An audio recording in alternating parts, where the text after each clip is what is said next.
Di sini kita akan memahami apa yang disebut Isa. Ya. Isa ini bukan nama. Isa ini adalah gelar. Sehingga Isa itu disebut At-Tauhid, satu-satunya. Sehingga nama yang terus dihadapkan dan ditulis oleh Al-Quran disebut Al-Masih Isa alaihi salam. Ya. Al-Masih tidak boleh ditaruh di belakangnya Isa, pasti ditaruh di depannya Isa. Al-Masih ini adalah orang yang diurapi Tuhan. Isa ini adalah At-Tauhid, satu-satunya. Alaihi salam itu artinya pemberi, penjamin keselamatan. Sehingga Isa itu dijuluki Nabi pembawa syafaat. Ya. Jadi kalau diringkes jadi satu, dia orang yang diurapi Tuhan dan satu-satunya penjamin keselamatan. Bukan salah satu, satu-satunya penjamin keselamatan.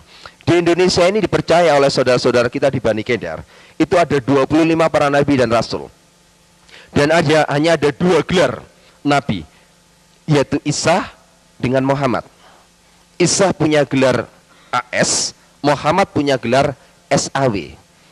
Nah, tapi sayang di Indonesia, dari mulai zamannya Adam sampai turunnya Isa itu semua di belakangnya dikasih AS. Saya nggak mengerti bagaimana pola pemikiran di Indonesia. Saya nggak ngerti dia memakai paham yang bagaimana. Yang jelas gelar ini pengakuan seluruh umat Islam di dunia. 2 gelar ini hanya dimiliki 2 nabi. Ya. AS ini artinya Alaihi salam, pemberi penjamin keselamatan. Sehingga Yesus diberikan gelar Asyukruf, perhiasan syafaat, pemberi jaminan keselamatan itu sendiri.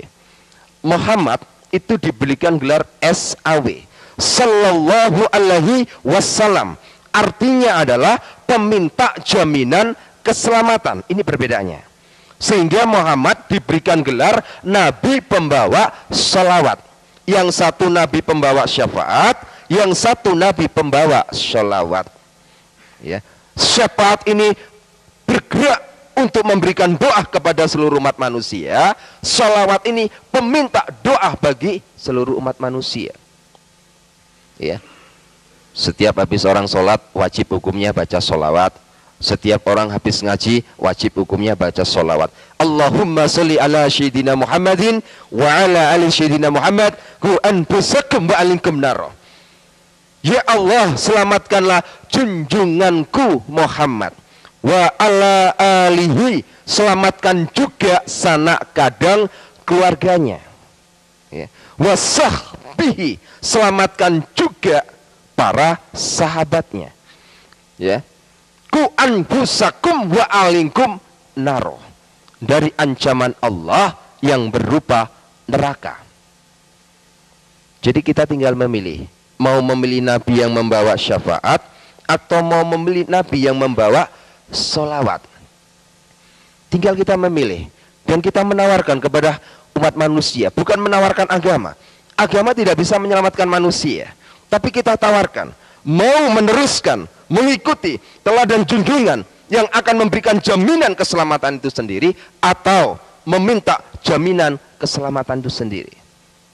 Kita sendiri belum tentu selamat, bagaimana kita bisa mendoakan sang pemimpin, ya. Jadi hadirnya sholawat itu ada riwayatnya sendiri. Ketika Muhammad pada usia 61 tahun, Muhammad tidak bisa mendeteksi racun yang masuk di dalam tubuhnya, ya. Karena Muhammad diracun oleh istrinya sendiri. Jadi yang meracuni Muhammad waktu itu adalah istrinya sendiri. Istri yang ke-17. Jadi istrinya Muhammad itu total semua 22. Istri yang ke-17 ini meracuni dia 2 tahun. Kata orang Jawa ini digawe kembang amben, mati gak mati, urip gak urip, mudune surat Yasin, ya. Mudune surat Yasin. Kita melihat sekarang saudara-saudara kita, ketika mereka melihat orang sakit, orang lagi nazah, orang yang lagi sekarat, pasti diturunkan surat Yasin. Jadi surat Yasin dibaca, membuat satu pernyataan, lek mati lang mati yo, lek urip lang uripo. Waktu itu juga begitu, karena waktu dibacakan surat Yasin tidak sembuh, malah nazah tidak karu-karuan. Akhirnya Muhammad mengumpulkan seluruh keluarga dan para sahabatnya untuk memberikan doa keselamatan supaya segera hari itu juga nyawanya dicabut. Nah, setelah diturunkan bahasa sholawat ini dengan kata-kata Allahumma sholli ala Sayyidina Muhammadin wa ala ali Sayyidina Muhammad, baru Muhammad meninggal. Ini satu hal yang paling terpenting yang perlu kita garis bawahi supaya kita bisa memahami kekristenan yang kita bawa, agama yang kita bawa. Sebab kalau kita mempropagandakan bahwa agama kita ini paling benar, kita harus mempertanggungjawabkan kekristenan kita di tengah-tengah umat Islam. Ya. Kaping kali, tiang Islam niku napa kok sholat subuh, karena mereka yakin bahwa Yesus itu nanti akan datang ke muka bumi ini pada hari kiamat itu nanti tepat pada subuh. Dua masalah inilah yang membuat orang-orang Islam bangun dari tidurnya dan sujud menyembah di dalam sholat subuh. Lek tiang Islam niku saged menghargai kebangkitan Tuhan Yesus, saged keweden karena sing jenenge Isa alaihissalam niki makin dugi ten dinten kiamat pas subuh. Kenapa kita sebagai anak-anaknya jauh daripada semuanya itu? Bapak Ibu Saudara yang terkasih, ada satu masalah yang terpenting ketika saya ada di Medina sana. Ada satu hal yang terpenting, bahwa orang-orang yang berangkat naik haji itu kalau pulang, itu yang selalu dibawa adalah air zam-zam. Ya, itu sudah pasti air zam-zam itu nomor satu dibawa. Lek jenengan ziarah ten gone tanggi sing langsung diki mulai kaji, niku sing dipadosi pertama kali banyu zam-zam. Namun yang menjadi permasalahan saat ini, adakah kebenaran di balik air zam-zam ini? Ya. Mereka memburu air zam-zam. Dan Masjid Sunan Ampel niku air zam-zam satu botol aqua itu dijual 12.500. Itu pun dioplos dengan air sumur Sunan Ampel. Begitu mahalnya mereka mengeluarkan uang puluhan juta masuk ke Medina untuk membeli air zam-zam. Tapi betulkah bahwa air zam-zam ini ada? Ini yang menjadi permasalahannya. Betulkah bahwa air zam-zam ini ada? Ya. Ketika kita melihat sebuah sumur di sana, sumur itu ditulis dengan tatanan bahasa alif, lam, mim. Alif itu Allah, lam itu air, mim itu kehidupan. Dipercaya bahwa sumur ini mengeluarkan sumber air kehidupan. Menungso niku sing dinteni niku banyu. Banyu niku wonten lambange ten nggone Gusti Yesus. Orang Buddha itu yang dinantikan juga Yesus. Tanya ke orang Buddha. Di dalam kitab Veda 268, di sana dikatakan bahwa seluruh umat Buddha menantikan Buddha terakhir. Saudara kita Bani Kedar juga menantikan Yesus. Di dalam surat As-Sukrub 61 jelas di sana dikatakan, wa innahu la ilmul syaati fala tamtaruna wattabi'uni hada siratal mustaqim. Sesungguhnya Isa hakiman adilah, dia akan menjadi hakim yang adil. Ya, itu ada dalam surat As-Sukrub 61. Menjadi hakim yang adil. Fala tamtaruna wattabi'uni hada siratal mustaqim. Apa kata Isa di sana? Ikut aku. Aku ini jalan yang lurus. Jadi Al-Quran sudah memberikan gambaran bahwa Al-Quran memerintahkan kepada seluruh umat manusia untuk ikut Isa. Belum pernah ada satupun ayat yang mengatakan bahwa Muhammad ngomong ikutlah aku ini jalan yang lurus. Itu belum pernah ada. Tapi hanya ada satu kata, ikut aku, kata Isa. Sebab aku ini jalan yang lurus. Ya. Seringkali saudara kita dalam sholat wajib, seringkali dia yang membacakan pasti surat Fatihah. Dalam ayat yang ke-6 seringkali dibaca dengan kata-kata ihdinas siratal mustaqim. Ya Allah, tunjukkan aku jalan yang lurus. Bagaimana cara kita bisa menginjil? Kita bawa Alkitab. Ini baca Yohanes, Tuhan Yesus ngomong aku jalan kebenaran dan kehidupan. Tidak masuk. Dia akan tertawa, propaganda katanya. Al-Quran bertanya, Al-Quran juga harus memberikan jawaban. Karena kenapa? 75% Al-Quran, seluruh yang ada dalam Al-Quran, 75% sumbernya diambil dari Alkitab. seluruh yang ditulis di dalam Al-Quran tentang Yesus tidak ada satupun kesalahan. Tidak ada satupun. Jadi jangan kira Al-Quran itu sebenarnya hanya terjadi kesalahpahaman.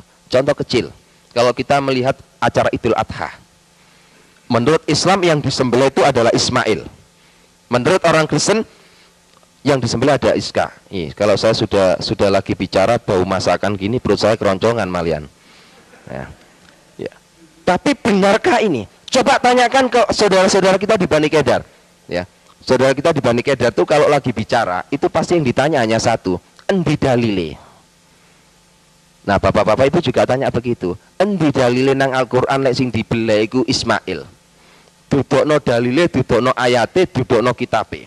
Tidak ada satupun ayat yang menyampaikan bahwa yang disembelih itu adalah Ismail. Nggak ada satupun ayat. Ya, justru yang disembelih oleh Ibrahim menurut Al-Quran adalah Iska, walaupun nanti pada akhirnya diganti domba. Jadi Al-Quran tidak pernah ngomong Ismail. Di dalam kitab suci Al-Quran yang diomongkan, yang disembelih itu bukan Ismail.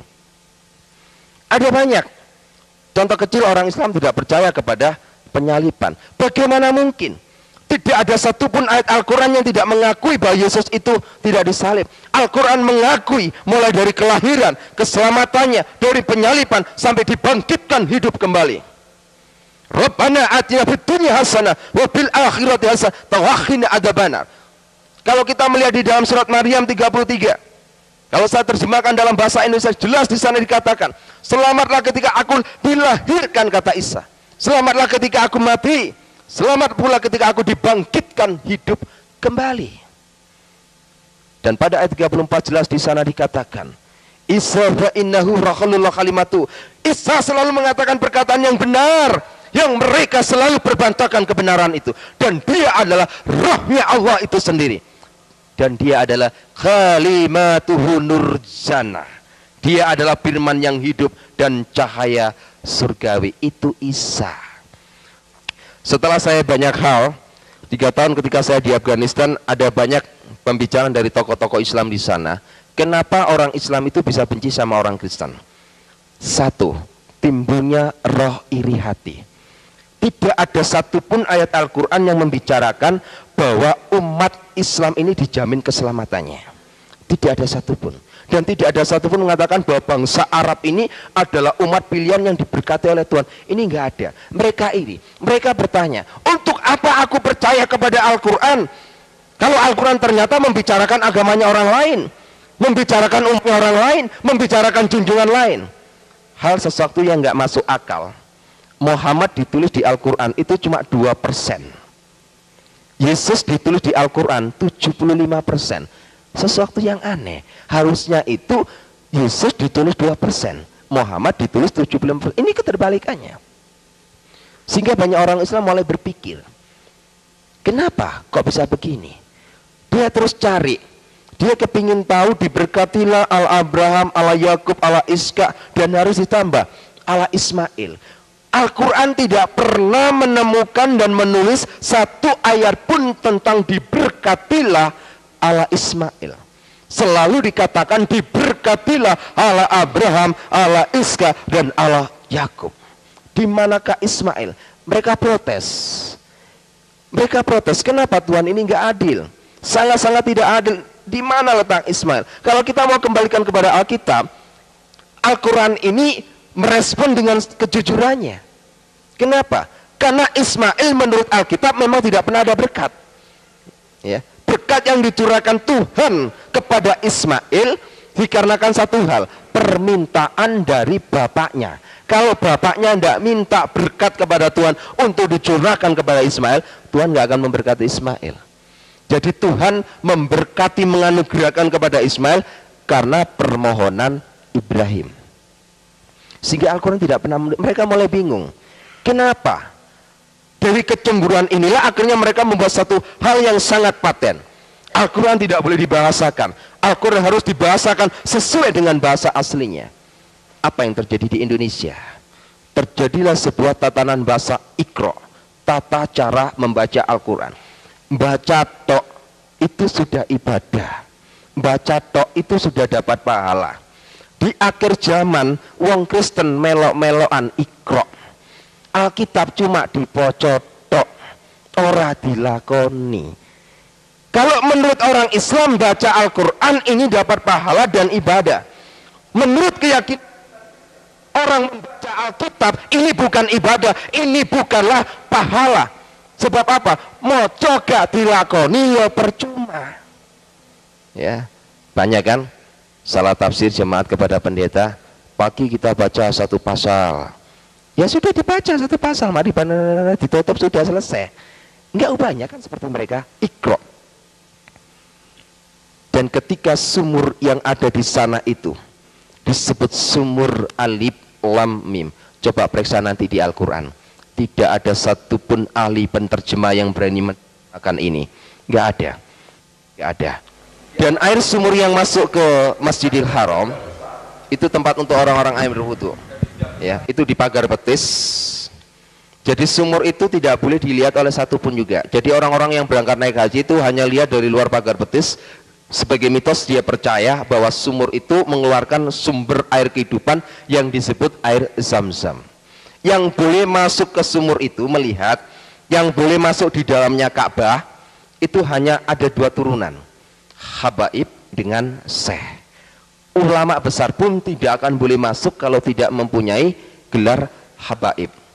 Ya, habaib ini merupakan silsilah turunan. Ya, orang yang disebut habaib itu bukan sekedar orang Arab bisa disebut habaib, tidak semua orang Arab bisa disebut habaib. Jadi habaib ini memang ada silsilah.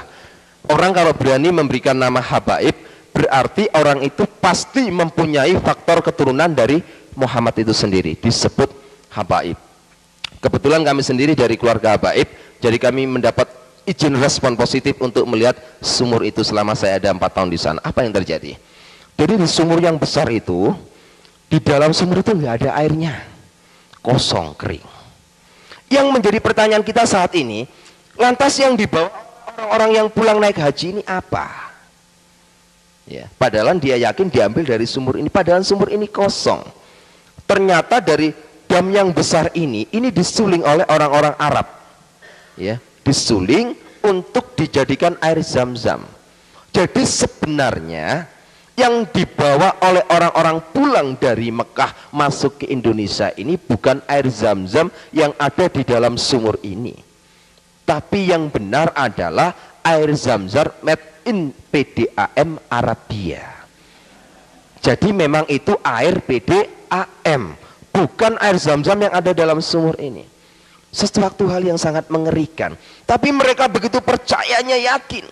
Karena kenapa? Manusia ini sangat membutuhkan sumber air kehidupan. Berapapun nilai harganya dia beli.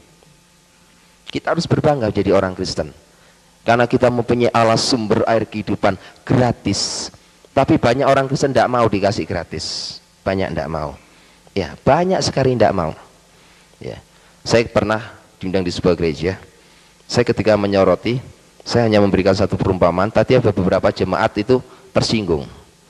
Ketika persembahan saya sampaikan ketika persembahan digilikan, saya bilang, setiap persembahan di depan saudara, tangan saudara tidak memasukkan, berarti Anda sudah menolak sumber air kehidupan itu sendiri.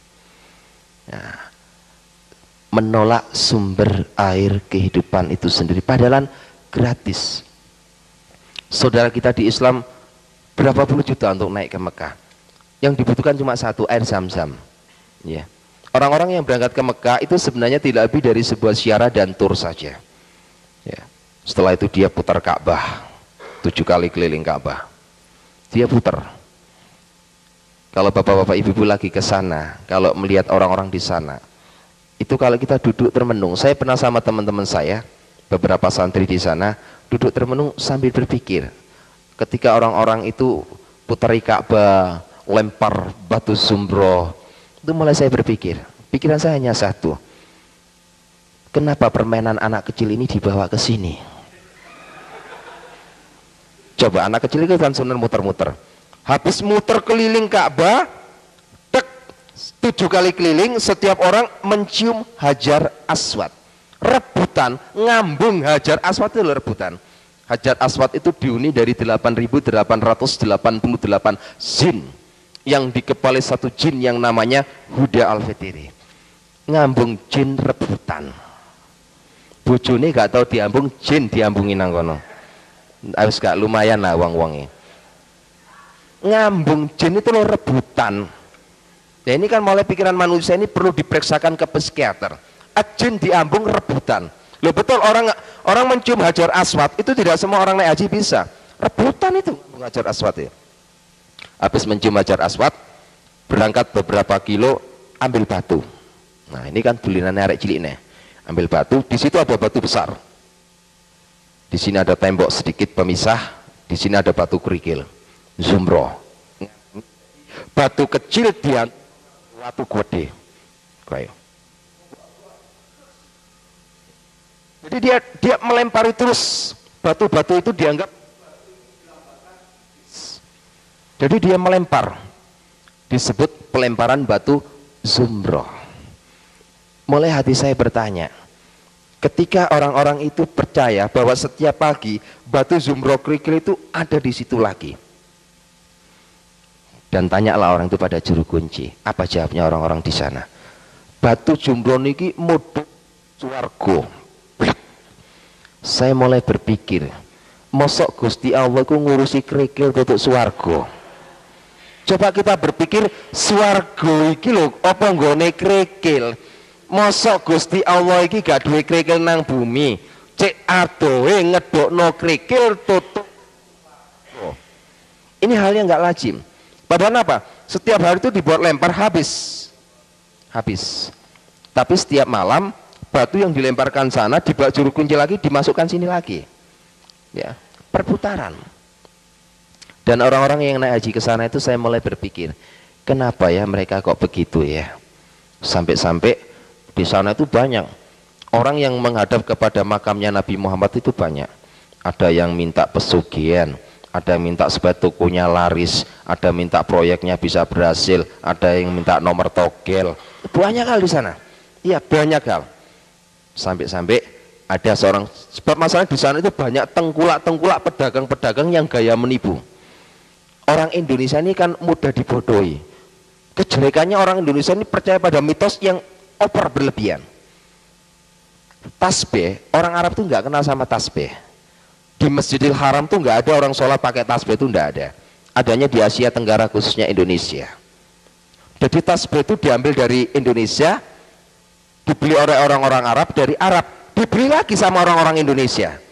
Kan bingung nggak? Wong-wong ki bingung. Tasbih ini digawe puter-puteran.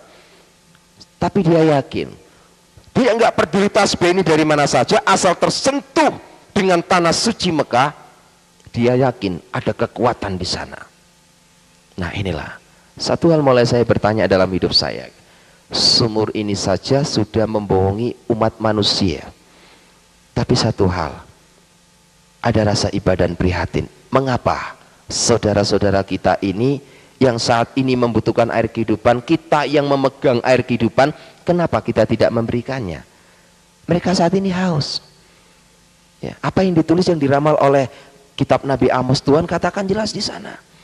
Pada akhir zaman nanti itu Tuhan akan menurunkan kelaparan dan kehausan, tapi bukan kelaparan dan kehausan akan makanan dan minuman, tapi kelaparan dan kehausan akan firman Tuhan. Saat ini saudara kita di Bani Kedah itu lapar dan haus. Kitalah sebagai pemegang kunci. Jangan takut. Jangan takut. Orang Bani Kedah itu nggak perlu ditakuti, nggak usah takut. Waktu mati ya sudah mati, nggak masalah. Ya, nggak usah takut kita jadi orang Kristen. Kita mati hari ini pun tidak masalah. Tuhan sudah sediakan rumah di surga. Asal ojo ninggali utang di sini nang dunia, ninggali utang payah, tagih nang akhirat nanti. Bapak Ibu Saudara yang terkasih, satu hal yang ada di Mekah sana tidak pernah merubah hidup saya untuk menjadi orang Kristen, tidak.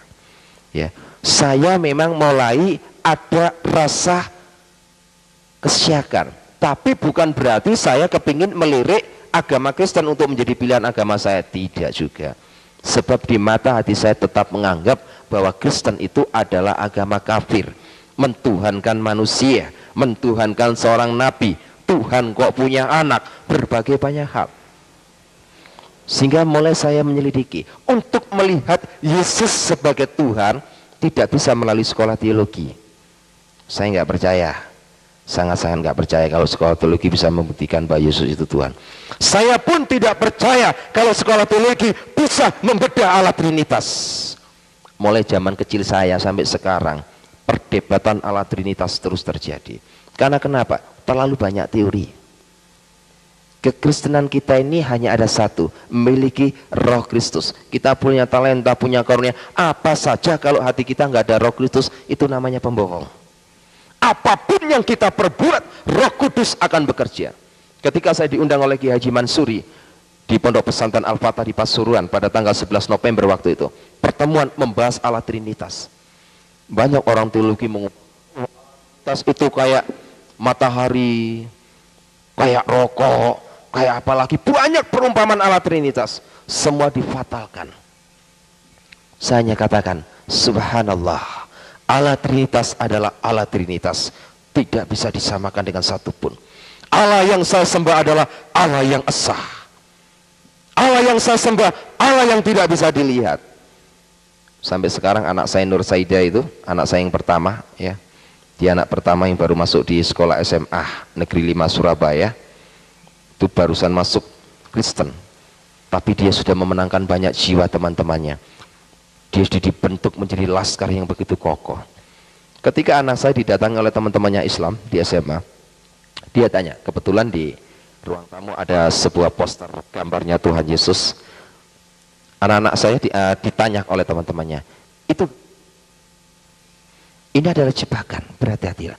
Kalau kita sampai orang Islam bertanya kepada kita, itu gambarnya siapa? Kita akan jawab, itu gambarnya Tuhan Yesus. Jangan salahkan kalau orang Islam ngomong bahwa kita ini orang kafir. Ya, berhati-hatilah, itu gambarnya Tuhan Yesus. Loh, Tuhan kok bisa digambar? Kan logis ya, sangat logika. Masa Tuhan bisa digambar? Jadi harus kita melihat satu ruang lingkup di mana kita berbicara. Kalau kepada saudara kita di Bani Kedar, jangan sekali-kali bilang itu adalah gambar Tuhan Yesus. Tapi sampaikan, berdasarkan dalam surat Al-Anas ayat 2 dan 3, ia adalah Malikinas. Yesus iku rojoni menungso. Dia adalah Ilahinas. Ilahi menungso ilahi. Yesus adalah ilahi manusia, dia adalah manusia ilahi. Yang digambar, yang dilukis ini adalah manusia adanya, tapi dia adalah ilahi itu sendiri. Disebut ilahinas, ilahi manusia, manusia ilahi. Orang Islam gak akan bisa jawab. Tapi kalau kita tetap ngotot iki gambari Tuhan, dia tetap akan memprotes kita. Wong Tuhan kok iso digambar? Lah lek Tuhan iku digambar, wong Kristen iku kafir. Masa bisa Tuhan digambar? Tuhan itu sesuatu sinar, cahaya yang gak mampu ditelaah oleh mata manusia. Bagaimana mungkin bisa digambar? Jadi yang digambar ini adalah Ilahinas. Dia adalah Isa fa innahu, dia adalah Rasulullah itu sendiri, dan dia adalah Khalimatuhu, dia adalah firman yang hidup. Ini satu hal yang menjadikan satu perbendaharaan hidup saya. Ketika saya habis dari Medina di Afghanistan, saya keluar, saya dipersiapkan untuk menjadi laskar jihad. Ya, sebelum saya menjadi laskar jihad, saya benar-benar dibentuk. Waktu itu ada di Ambon, ya, saya bersama Ustadz Japar waktu itu. Karena laskar jihad ini merupakan sebuah laskar yang memang dipersiapkan betul untuk menghadapi kelompok-kelompok orang-orang Kristen. Terus lahirlah EPI itu sendiri. Pada saat itu Jawa Timur masih kosong, masih belum ada gerakan orang EPI sama sekali. Belum ada orang gerakan EPI sama sekali, sehingga Habib Rizki waktu itu memanggil saya. Saya disampaikan bahwa seluruh Dewan Pengurus yang ada di EPI meminta saya untuk memimpin menjabat EPI di Jawa Timur. Karena tugas EPI harus dicerahkan kepada orang yang punya gelar habaib. Kalau nggak ada embel-embelnya habaib, tidak boleh. Akhirnya saya pimpin. Karena pemimpin EPI harus mempunyai banyak kriteria. Salah satunya tidak pernah kenal kompromi. Tidak pernah kenal kompromi sama sekali. Bengis, licik, picik. Itu sudah saya program. Pada tanggal 10 Januari pada tahun 2004 ketika saya diangkat menjadi ketua IPI di Jawa Timur ini, saya sudah persiapkan begitu detailnya. Tugas saya hanya satu, hancurkan kelompok kristenisasi di Indonesia. Dan saya akan hadapi setiap gerakan-gerakan orang-orang Kristen di Indonesia. Siapapun juga dia, saya akan hadapi. Dan rencana jahat saya ini sudah mulai saya timbulkan program untuk membuat satu kekacauan, untuk membuat satu pengeboman, untuk membuat satu ini dan itu. Saya meminta data pada kasus tahun 96 di Surabaya, saya sudah berikan data lengkap. Dan saya sudah punya nama daftar nama-nama gereja yang sudah saya persiapkan untuk saya sikat habis. Saya sudah siapkan, rapatkan barisan, saya siap kontak di Sukun. Kebetulan markas saya ada di Malang, di Sukun, ya, 500 meter dari Sekolah Alkitab Nusantara. Itu markas besar saya, sampai sekarang tetap berdiri teguh. Mereka setiap hari Kamis kumpul, selalu pakai jubah, pakai celana 3/4. Tanya, itu dalam kepimpinan saya, sekarang dipimpin oleh Ustadz Tusnul, ya. Satu kepimpinan saya persiapkan. Tapi apa yang terjadi? 2004 adalah tahun persiapan saya untuk menghancurkan orang-orang Kristen. Saya nggak mengerti mengapa saya benci kepada orang Kristen. Saya tidak mengerti. Hanya saya ditanamkan oleh guru saya bahwa orang Kristen itu kafir. Walan tardu'an kal Yahudi wala Nasara hatta tatabi'a millatam. Wong Yahudi ku nggak ubah kayak babi. Wong Kristen itu nggak ubah seperti anjing. Dia adalah haram. Penanaman itu tertanam dalam hati saya, sehingga saya katakan orang Kristen ini memang orang pembuat kerusuhan. Kebencian saya semakin mendalam. Saya persiapkan betul. Nah, kebetulan saya sendiri terlibat dalam Dewan Pengurus sebagai penasihat paguyuban paranormal. Nah, waktu itu Ki Joko Bodo sempat ngepel saya, Habib, boleh nggak saya meminta sesuatu untuk mendampingi saya untuk melacak golekan Kencono bersama beberapa teman paranormal. Akhirnya saya iakan, ya. Memang saya secara pribadi mengenal dunia goib itu bukan belajar dari turunan. Jadi saya usia 4 tahun itu saya sudah bisa melihat, oh di situ itu ada ini dan itu. Sehingga ketika LaTV membuka satu peran tim pemburu hantu, kami terlibat di dalamnya untuk menjadi tim pemburu hantu di sana, ya. Mungkin yang sering kali lihat LaTV tidak akan asing karena rambut saya waktu itu masih panjang, ya. Tapi sekarang seringkali di siaran tayang, di siaran tunda ulang, terus itu terjadi di LaTV. Saya nggak tahu apa motivasinya, tapi saya biarkan aja. Saya merasa juga nggak dirugikan dalam hal itu. Satu masalah yang sangat terpenting waktu itu, tepat pada tanggal 29 Maret, saya bersama rekan-rekan untuk mengambil golekan Kencono itu. Ya, apa yang terjadi? Rata-rata orang yang bisa mengambil itu kan ada satu kekuatan yang disebut ilmu rogo sukmo, jadi melepaskan rogoh dari sukmanya ini, keluar, masuk ke alam lain. Pada tanggal 29 Maret itulah pertemuan saya pertama kali dengan Yesus. Saya ambil, terus saya lacak, saya baca segala bentuk cara. Saya nggak menemukan apa-apa. Di belakang saya ini ada yang pegang pundak saya. Assalamualaikum makhurus. Suara itu sangat menggema. Dan saya yakin suara itu tidak pernah saya rasakan selama saya mengenal dunia jin, ya. Ketika tangan itu menyentuh pundak saya, ada sebuah power yang masuk. Saya ini seringkali mengislamkan jin, karena selama hidup saya punya 182 jin yang saya islamkan, yang menjadi santri saya. Jadi ngajinya sama saya. Nah itu. Jadi saya itu senang mengislamkan jin. Lebih-lebih kalau pikiran saya sudah sumpek di dunia, saya masuk ke alam jin. Karena alam jin itu cantik-cantik, beda dengan Gondoruo, ya. Kalau Gondoruo itu tidak ada yang cantik, semua jelek-jelek. Ya, kalau jin itu orangnya di sana itu memang cantik-cantik. Sehingga orang-orang dari paranormal kalau udah masuk ke alam jin, banyak kan, paranormal itu banyak menikah dengan bangsa halus, itu banyak menikah dengan jin. Paranormal yang pikirannya sudah EQ-nya sudah jongkok sampai menikah dengan Gondoruo pun juga sering terjadi, ya. Padahal bersentuhan saja saya rasanya juga bagaimana kan, sebab Gondoruo itu dari jarak radiasi jauh gitu baunya sudah tercium. Jadi Gondoruo itu baunya arus amis gitu. Makanya di desa-desa kan kadangkala ada suaminya meninggalkan istrinya, terus ada yang datang persis suaminya, ya kan. Nah Gondoruo itu pintar mendo-mendo jadi orang lain, tapi dia nggak bisa merubah kakinya. Jadi mulai wajah sampai kaki ini bisa. Jadi lutut ini sampai ke bawah, tetap kakinya gondoruo. Jadi dia hanya bisa merubah dari sini sampai ke atas, dia bisa merubah. Ini seringkali kejadian, ya, seringkali kejadian. Ada banyak memang ya. Saya seringkali ditanyakan oleh orang Kristen, Pak, apakah betul Nyi Loro Kidul itu ada? Saja betul. 1 bulan saya 2 kali, karena saya ada ikatan perjanjian darah dengan Nyi Loro Kidul. Jadi Nyi Loro Kidul itu bukan mitos, bukan cerita dongeng rakyat, bukan. Nyi Loro Kidul itu memang betul-betul ada. Saya yang jadi saksinya. Saya melihatnya sendiri, saya melihat kerajaannya sendiri, semuanya itu ada. Karena itulah kekuatan iblis, ya. Setan itu semuanya bisa berubah-berubah dalam segala hal, ya. Segala bentuk kekuatan apapun itu ada, ya. Sampai orang-orang paranormal ada yang menjual selendangnya Gondoruo, ya, banyak, itu asli dari sana memangnya. Sampai jual toyol, zaman saya dahulu toyol itu dijual 5 juta, sekarang toyol itu sampai 10 sampai 20 juta, tergantung kesaktiannya. Kalau yang betul-betul ekspor impor, toyol itu sampai 30 juta per biji, ya. Betul, ini toyol itu mahal, ya, betul, toyol itu mahal, ya. Per ekor itu bisa sampai 30 juta. Kalau kesaktiannya itu bisa menembus dari 3 dimensi, itu sampai 30 juta.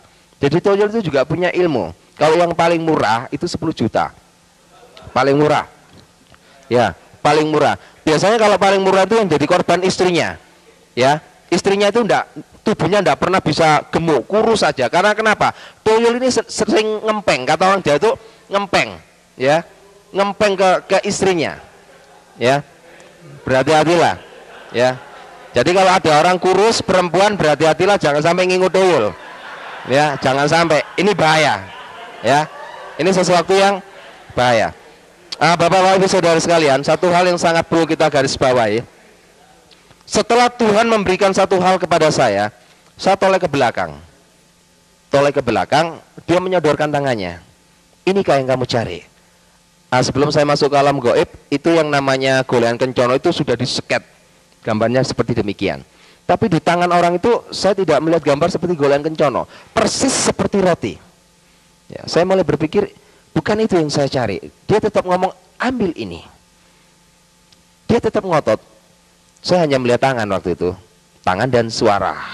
Tangannya ini penuh dengan sinar yang saya tidak bisa lukiskan. Saya tidak bisa menerima itu. Karena saya nggak bisa menerima, waktu habis. Orang Rogo Sukmo ini ada sebuah waktu. Kalau waktunya habis, dia tidak kembali ke tubuh jasadnya, ini tubuhnya akan hancur. Jadi saya kembali lagi, omong punya omong. Nah, waktu itu Ki Jogobodo tanya pada saya, Habib, kira-kira sudah bisa deteksi? Sudah. Saya cerita kepada Ki Jogobodo, apa yang terjadi? Paranormal itu berbeda dengan ustadz, ya. Kalau paranormal itu juga bukan orang Islam. Kayak Ki Jogobodo itu bukan orang Islam. Jadi sholat juga enggak, megang Al-Quran juga enggak. Karena kenapa? Rata-rata kalau asli paranormal itu tidak percaya pada surga dan neraka. Termasuk Ki Jogobodo, Ki Gendeng Pamungkas. Itu termasuk orang-orang yang tidak percaya kepada surga dan neraka. Tapi aneh, ketika saya sampaikan kepada Ki Jogobodo menyampaikan kepada saya, Habib, apa yang Habib lihat itu tadi, itu adalah lambang swargo. Ya, ini saya terjemahkan karena beliau kalau ngomong sama saya bahasa Jawa. Habib, sing jenengan tinggal ini kumo sakjane wujude swarga. Saya mulai berpikir, orang yang tidak percaya kepada surga dan neraka, dia bisa membuat pernyataan bahwa itu adalah wujud, widatul wujud dari Nurjana itu sendiri. Terus saya bilang, tolong deteksi, ya, deteksi tangan siapa yang menyentuh saya. Bukan apa-apa, sekedar bahasa orang yang lagi putus asa. Saya mau balik lagi ke jasad saya. Akhirnya dalam hati saya waktu itu mulai baca, Subhanallah. Terus saya baca, Walhamdulillah. Saya terus membacakannya, Subhanallah, Maha Suci Engkau ya Allah. Aneh, tak pocono surat jin mendatangkan kekuatan itu gak teko-teko, tapi ketika saya baca Subhanallah, Maha Suci Engkau ya Allah, dia datang.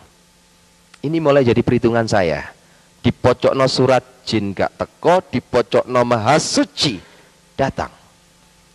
Ketika datang saya dalam kondisi tertundung. Saya merasakan datang tuh biasanya memang orang-orang ahli gaib itu merasakan ada kekuatan angin besar, itu dia rasakan, itu datang. Nah, ketika datang, dia langsung katakan satu hal kepada saya. Tanpa tedeng aleng-aleng dia langsung sampaikan satu kata kepada saya. Ya ayyuhalladzina amanu tubilole tobat nasuha. Hai makrus, bertobatlah kamu. Sesungguh-sungguhnya engkau bertobat kepada aku. Saya tanya, siapa kamu? Saya dalam keadaan kontak batin. Dia nggak mau memberitahu saya. Dia sodorkan tangannya persis seperti pertemuan pertama di belakang saya. Dia sodorkan tangannya. Ambil ini. Saya mulai bingung. Kenapa saya harus suruh mengambil ini? Saya tetap ngotot, siapa kamu? Saya hanya menyampaikan kalau saya mau ambil jimat itu, kalau engkau menyebutkan siapa nama kamu. Tetap tidak mau menyebutkan namanya. Akhirnya saya terpaksa harus mengambil benda dari tangan orang itu. Yang di atas tangan itu adalah roti. Ketika saya ambil, apa yang terjadi? Roti itu hilang dari tangan saya, masuk dalam seluruh organ tubuh saya. Ada hal yang sangat aneh, saya merasa 43 tahun saya pikul beban berat. Ketika saya ambil roti dari tangan itu, beban berat ini hilang. 43 tahun saya pikul beban itu, hari itu juga lepas begitu saja. Saya mulai merasakan, begitu indahnya.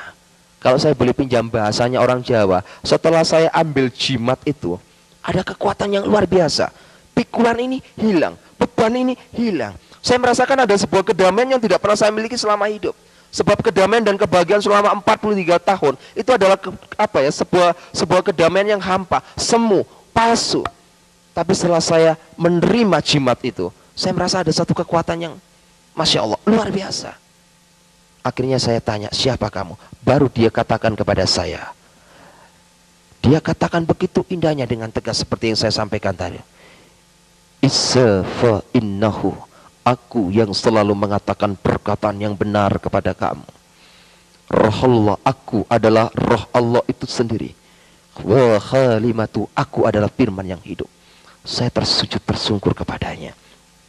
Dia dekati saya masih ingat waktu itu. Dia dekati saya, dia katakan pada saya, aku akan utus kamu seperti domba di tengah-tengah serigala. Ada satu hal yang membuat saya marah. Saya mempunyai satu sifat pribadi yang jelek. Kalau saya lagi marah sama orang, saya langsung tatap wajah orang itu, tidak peduli siapapun juga dia. Dan ketika orang itu ngomong pada saya, aku utus kamu seperti anak domba di tengah-tengah serigala, saya marah. Marah saya itu begini, orang ini seperti balas dendam kepada saya. Mungkin selama hidup saya jahat kepada umatnya, dia balas dendam. Buktinya apa? Buktinya dia pura-pura datang kepada saya diutus seperti anak domba di tengah-tengah serigala. Coba jenengan saged pikiraken, lek ono anake wedhus ditekek nangoni tengah-tengah serigala, niku pasti mati. Pikiran saya waktu itu juga gitu. Ini berarti balas dendam. Orang ini mau membunuh saya. Maksud saya itu jangan dijadikan saya sebagai anak domba. Jadikan saya sebagai harimau, serigala, ataupun apapun yang saya siap hadapi serigala. Maksud saya itu begitu. Tetap dia katakan, aku mengutus kamu seperti anak domba di tengah-tengah serigala. Saya katakan, Tuhan, hati saya ini keras Tuhan. Tapi Tuhan katakan dalam Yeskiel 36 ayat 20 jelas di sana kata, aku akan memberikan roh yang baru kepadamu. Aku akan memberikan hati yang baru kepadamu. Hati yang taat dan menjauhkan kamu dari hati yang keras. Saya mulai adem ayem, marah hati saya. Mulai saya berpikir, terima kasih Tuhan. Saya mulai berpikir lagi, apa yang harus aku lakukan untuk menjalani sebuah kehidupan ini. Saya mulai berpikir, kita memang harus seperti anak domba. Anak domba di tengah-tengah serigala. Kita persiapkan hidup kita untuk menjadi laskar-laskar Kristus.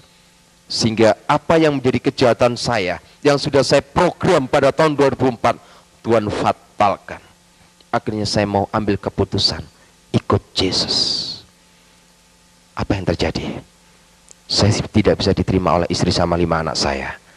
Saya mulai datang door to door dari gereja ke gereja, meminta pandangan pendapat dari pendeta-pendeta. Setiap gereja yang saya masuki, isinya hanya satu, syudon. Tidak ada satupun gereja yang nggak syudon kepada saya. Nggak ada yang gereja kusnudon sama saya. Semuanya itu syudon. Ya. Satu pencurigaan yang berkelebihan. Nggak mungkin ada orang EPI bertobat. Ini pura-pura mau menghancurkan orang Kristen dengan cara begini. Hati kecil saya mulai berbicara. Lek menghancurkan orang Kristen saya nggak perlu berpura-pura. Langsung saya datangi walaupun di siang bolong. Itu sifat saya. Saya bukan seseorang yang harus mendatangi orang di malam hari. Siang bolong pun tidak perlu Anda datang di tempat saya. Saya yang akan datang di tempat Anda. Jadi hati saya waktu itu menangis. Berangkat kemana-mana ditolak. Pulang di rumah istri saya cemberut saja. Coba bisa kita bayangkan. Suami teko pegel-pegel, bojo cemberut. Isini mangkel. Saya doa sama Tuhan. Tuhan Yesus, kalau Engkau memang memanggil hamba-Mu menjadi hamba yang benar, nyatakan kuasa-Mu Tuhan. Aku tidak perlu mendoakan oknum-oknum pendeta yang menolak aku. Biarlah itu adalah hak-Mu Tuhan. Tapi aku berdoa untuk istri sama 5 anakku. Nyatakan, kalau Engkau memang memanggil aku, nyatakan kuasa-Mu, Engkau akan memanggil istri sama 5 anakku. Tuhan buktikan. Walaupun saya terus datang pada istri sama, akhirnya istri dan anak-anak saya bisa terima Yesus. Walaupun melalui proses yang begitu panjang.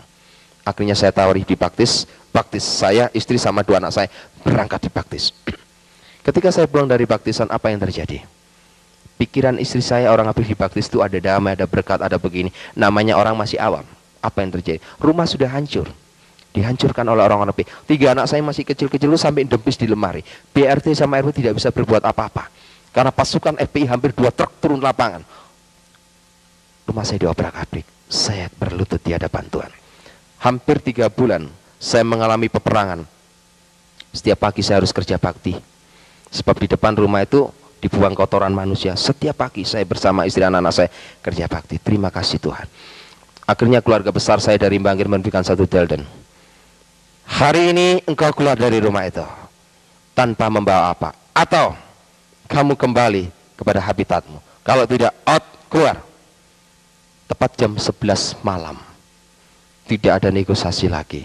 Saya bersama istri sama 5 anak saya keluar dari rumah Tanah Merah dengan sebuah tangisan. Tuhan, inikah jawabanmu? Saya nangis. Akhirnya saya dihadang oleh beberapa hamba Tuhan. Malam itu juga saya langsung ditaruh di sebuah rumah.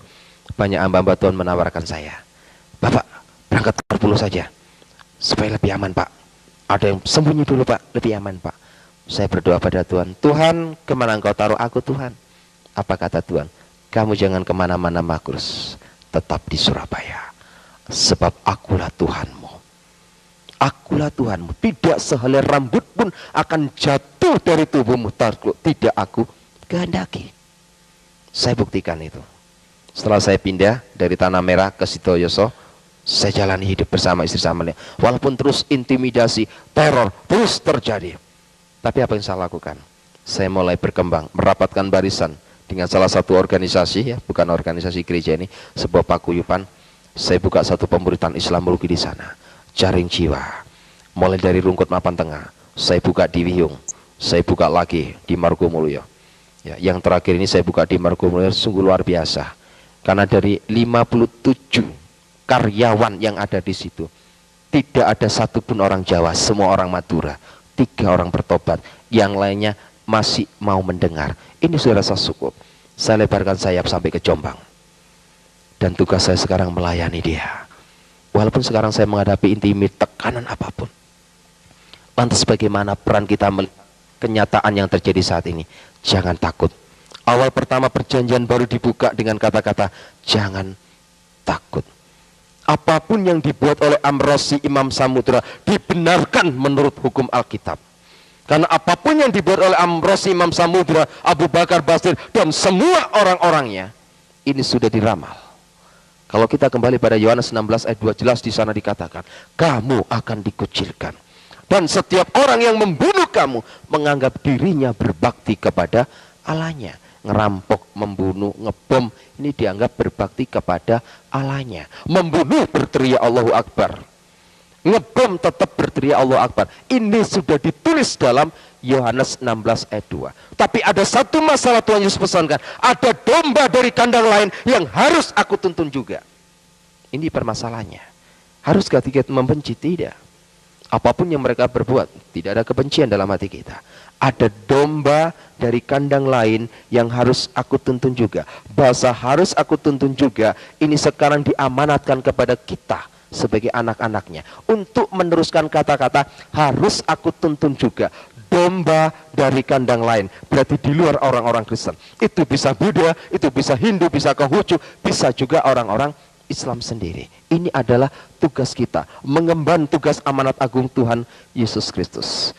Yang jelas bagaimana saat ini kita bisa mengantisipasi situasi orang-orang FPI. Peran apa yang harus dia lakukan? Peran FPI hanya satu, mendirikan dan menegakkan syariat Islam di Indonesia ini. Sebab dianggapnya orang-orang NU sudah tidak punya kemampuan. Ya, di Indonesia ini mayoritas orang NU. Cuma orang NU ini tidak sempurna di dalam Islam. Ya, itu memang benar. Kenapa tidak sempurna? Karena orang NU ini menggabungkan antara Islam dan Jawa. Ya, Islam dan Jawa, tidak murni Al-Quran semuanya. Tapi kelompok Habib Rizki, Abu Bakar Basir, semua orang-orang ini memang memakai satu faham Al-Quran murni. Jadi menegakkan negara syariat Islam. Dengan hadirnya Laskar Jihad, ya, dengan hadirnya MI yang dipimpin oleh Abu Bakar Basir, dengan hadirnya FPI yang dipimpin oleh Habib Rizki, itu belum organisasi-organisasi lain yang terhitung, ya, yang terhitung pada tanggal 23 Desember tahun 2006 kemarin, ada sekitar 8 organisasi Islam di Indonesia merapatkan barisan, menyatukan misi dan visi mereka. Dan di antara organisasi ini tidak ada NU dan Muhammadiyah. Organisasi ini sudah merapatkan barisan. Sekarang tinggal kita. Kita sudah paham bagaimana peran mereka. Kita pun juga harus merapatkan barisan. Rapatkan barisan. Gempur dengan doa dan puasa. Siapkan laskar-laskar Kristus. Asal jangan takut. Ya, 2 hari ini saya kucing-kucingan. Keluar rumah kayak ada perasaan takut gini. Kucing-kucingan. Sampai istri saya, anak-anak saya menghadapi satu tekanan. Setiap saya keluar dari rumahnya saya katakan, ikhlaskan saya, kalau memang nyawa saya harus jadi taruhannya. Tidak peduli. Mati pun hari ini asal jangan mati menjadi penjahat. Mati karena pikul salib. Martir untuk Tuhan, itu tidak menjadi masalah. Ada saat dan waktunya itu semua terjadi. Bapak Ibu Saudara sekalian, dari sinilah bagaimana kita bisa mengantisipasi situasi dan kondisi negara kita yang sudah terpuruk ini. Saat ini adalah tugas-tugas kita. Saya sangat prihatin akan gerakan gereja-gereja di Indonesia ini yang secara jujur saya katakan perkembangannya sangat minus, ya. Sehingga ketika 2 SK Menteri diturunkan itu alhamdulillah, karena hadirnya 2 SK Menteri ini dapat membuat introspeksi oknum-oknum pendeta yang harus mereka tingkatkan dalam pola berpikir. Jangan bangun gereja kalau nggak punya jemaat. Bangun gereja kalau jemaat tiwas terjadi fitnah. Fitnahnya apa? Antar pendeta menjelekan. Di Surabaya itu banyak gereja-gereja dibangun. Setiap pendeta berbicara, ayo kita berdoa bersama-sama, imani supaya malaikat Tuhan kursi-kursi yang kosong ini kita imani, supaya minggu depan kursi yang kosong bisa diisi. Bagaimana bisa diisi kalau dia nggak mau menginjil? Nggak bisa diisi. Jemaatnya orang lain masuk, putar aja kayak sirkulasi. Loh, katanya gereja Tuhan sudah mulai bangkit, ya. Banyak pendeta dari luar negeri menubuatkan, oh gerakan Kristus sudah mulai hadir di Indonesia. Bisa hadir kalau kita siap menerima, mengemban amanat agung Tuhan Yesus. Loh, gereja itu kayak perputaran. Maaf kata, memang tidak ada. Maka tadi saya katakan gereja itu kayak diskotik sekarang. Saya rindu gereja itu dijadikan laboratorium, menggodok manusia-manusia yang hidup dalam dosa. Tapi enggak, gereja-gereja sekarang di Surabaya sudah jadi diskotik semuanya. Hampir, ya. Kenapa saya katakan jadi diskotik? Coba lihat, saudara kita Bani Kedar, lihat. Katakanlah ada seorang wanita muslimat, lihat. Delon iki lho wedok Kristen, iku apa nang gereja apa nang diskotik? Ya.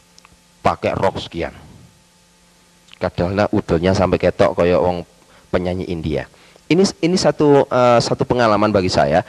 Ketika saya baru bertobat, saya duduk di sebelah seorang wanita, di sini ada beberapa hamba Tuhan. Nah, kebetulan waktu hening firman Tuhan dibacakan. Nah, kebetulan yang duduk ini banyak perempuannya. Tanpa saya sadari saya toleh ke sebelah saya. Saya punya mata ya, saya pasti noleh ke sebelah. Masya Allah. Jadi ketika dia duduk, ini roknya sampai sekian. Jadi dalam keadaan hening, saya keluar kata-kata hening, gereja hening, satu suara dengar, Subhanallah, saya bilang. Jadi ketika noleh saya katakan Subhanallah. Semua orang gereja dengar, mengarahkan kepada saya. Yang namanya Pak Nason di sebelah saya tanya, Pak ada apa Pak? Anda ada apa Pak gitu. Nggak ada apa-apa, tapi mata saya masih ngelirik lagi. Nah inilah, saya katakan, banyak kaum hawa sudah menjadikan gereja jadi diskotik. Tuhan tidak membutuhkan baju mahal, harga 10.000 pun tidak masalah. Yang penting sopan, ngadep pangeran, ngadep Gusti Allah, kudu sopan, tertib, dan ada aturan. Enggak, sekarang ini waduh, pakai you can see, rambutnya disemir, wis elek disemir tambah elek pisan. Ya kan? Ya kan disorot sama orang-orang Islam ini, disorot. Karwane wong luar negeri penyanyi rong ganteng-ganteng, wong Indonesia akeh sing elek disemir, wis malah gak karu-karuan. Kita ini cobalah tampil beda boleh, tapi setidak-tidaknya lah bercermin. Oh, kulitku ki kayak ngene ya gak usah disemir lah. Ya kan?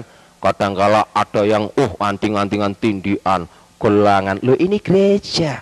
Ini bukan diskotik. Saya pernah khotbah gitu, habis gitu seorang gembala ini menyampaikan kepada diaken-diakennya supaya tidak mengundang saya lagi. Karena kenapa? Iki lewat makhluk iki diundang nangin bawa balik jemaatku entek buyar. Mangan apa aku? Enggak apa-apa. Saya katakan hamba Tuhan harus belajar seperti Gideon. Enggak usah kakek jemaat. Ya, coba Gideon, 300 saya cukup siap bertempur. Banyak-banyak juga enggak ada hasilnya. Halal perpuluhan itu, tapi enggak barokah dari orang Islam. Gak barokah, barang halal belum tentu barokah loh. Banyak yang terima perpuluhan itu karena apa? Jemaahnya banyak, gak barokah. Tiwas gegeran air rumah tangga apa? Mangan barang sing gak barokah, didik cuma barokah. Ya, ini hal yang Tuhan minta dalam kehidupan kita. Ya, ini saya mohon maaf kepada Bapak Pendeta maupun Bapak Gembala. Ini saya ndak nyinggung, ini kejadian di Surabaya memang terjadi seperti begitu. Jadi saya cerita apa adanya. Saya ndak nyelekan pendeta, ndak. Saya pengen menyampaikan, ya, kalau kita jadi pendeta, ya, jadilah pendeta Daud. Saya itu pengen begitu. Kalau pendeta Daud itu enak, sadar kita ini manusia, nggak lepas dari kesalahan, kekurangan, tapi konsekuen. Salah, cepat ambil keputusan, cepat bertobat. Nah begitu. Tapi enggak, akhir zaman ini banyak pendeta kayak Saul, salah ngeyel, ya kan? Ini lambangnya. Karena kenapa? Kaken pendeta gak ditakbisno, gak diurapi Tuhan atas kemauan manusia. Makanya saya bilang, kalau mau ngangkat pendeta, tolong dipikir dulu, ya. Jangan seringkali mengangkat. Kan sekarang ini banyak orang suka angkat-angkat pendeta, diangkat pendeta. Jangan, ngangkat pendeta itu harus melalui satu kriteria dan betul-betul disaring murni. Akhirnya kenapa? Ditakbiskan berdasarkan kemauan manusia, hasilnya jadi pendeta Saul. Sekarang banyak. Pokoknya 1 pendeta Daud, 10 pendeta Saul di gereja itu. Ini terjadi. Akhirnya apa? Jemaatnya mulai imannya rapuh. Karena apa? Ucapan pendeta ini hanya untuk akal-akalan dan pendeta. Ya. Ucapan kita ini berarti sabdo pandito ratu. Apapun yang keluar dari kehidupan kita akan menjadi kenyataan. Karena kenapa? Yang kita tunggu itu nanti berdasarkan ilmunya orang Jawa. Engko deloken mudhun nang zaman akhir iku Ratu Adil sing jenenge Heru Cokro. Heru Cokro ini maksudnya sing nggawa banyu kauripan. Siapakah dia? Dia adalah Yesus itu sendiri. Kita harus ambil satu keputusan. Apapun yang terjadi, kita ambil satu keputusan. Merubah semua paradigma pola pikiran kita untuk menjadi orang Kristen yang benar. Ya, orang Islam melihat Yesus ini jalan yang lurus, berarti pengikutnya harus jalannya yang lurus. Lek ono wong Kristen melakukan bengkok-bengkok, berarti itu bukan pengikut Kristus. Iki lho KTP-ku agama Kristen. Berarti aku pengikuti Kristus. Oh, Kristus iku dalane lurus, berarti melakuku lurus. Lek ono wong Kristen melakukan bengkok-bengkok, tolong KTP-nya nanti siang diterawang lagi begini. Kalau perlu tanyakan ke Pak Camat, betulkah agama saya Kristen, Pak? Oh iya benar. Kalau gitu saya ini pengikut Kristus. Apapun yang aku lakukan, hatiku, pikiranku, perasaanku harus juga terdapat di dalam Kristus Yesus. Ya. Satu pesan saya, jangan takut mati. Ya. Karena semua yang hadir di sini tadi sudah acung tangan, wis dicatat karo malaikat nang kono. Wis kuwabe acung tangan berarti siap mati. Jangan sesalkan. Ya. Coba lihat yang ada di Adam R, enggak ono sing acung tangan mati disiki. Mayat pun tidak ditemukan. Banyak pendeta, banyak anak-anak Tuhan itu durung ngacung tangan, wis mati dhisik. Wallahu alam. Kenapa Tuhan membuat begitu? Hanya Tuhan yang tahu.